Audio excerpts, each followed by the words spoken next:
So ayan mga madi, pakita na ko sa inyo ha ang style sa amo ang pagluto sa mulukiya diri Bago nagboil ning sabaw mga madi, gibutangan nako og kamatis, tapos ako ang isunod ang kusbara. Actually mga madi, sabaw ni siya sa tinulang manok. Ako anang gikuha diri ang manok, tapos mo na pud ni ako ang second nga gibuhat. So ayan, pag mo boil na siya mga madi, diyan na ako ibutang ang saluyot. Actually ang saluyot na ibutang ako diri mga madi is pino na siya. Dili pareho sa Pilipinas na buo jud siya nga dahon. Diri ang mga madi dili. Pinuhon gid siya mga madi. So ayan, wait lang ko mubukal. So ito mga madi, nagbukal na siya. So pwede na nako ilunod ang saluyot. Lahi-lahi ang pamaagi sa pagluto sa mulukiya mga madi. Kini ako ang style sa mulukiya mga madi, mao po ni ang gitudlo sa ako ang amo mga madi. Ginasunod lang yun ako kung sa ang ginaingon sa ako ang amo.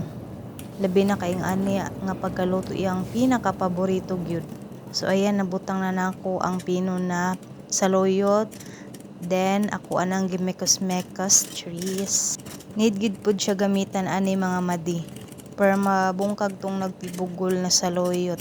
Charis, tibugol, Bisaya yung dako. So ayan mga madi, okay na siya. So ako na pong takluban. So ayan. Ikatulo na kong buhaton mga madi, nagpatuno na pod ko og butter. For sure dili ing ani ang pamaagi ninyo magluto og molokeya.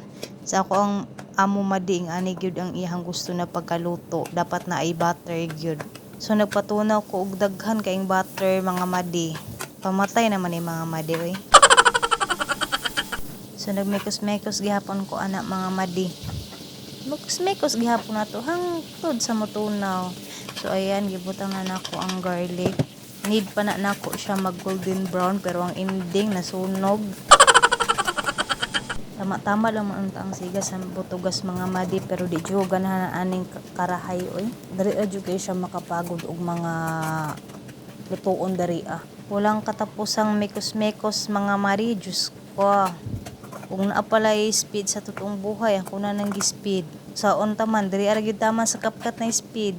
Charis. So ayan mga madi, kinapagod naman siya. So akong gibutangan na pud og kusbara.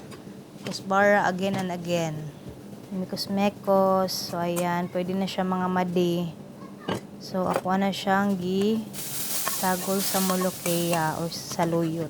So yung anak na siya mga madi. Tapos ako na po na siyang imekos-mekos mga madi.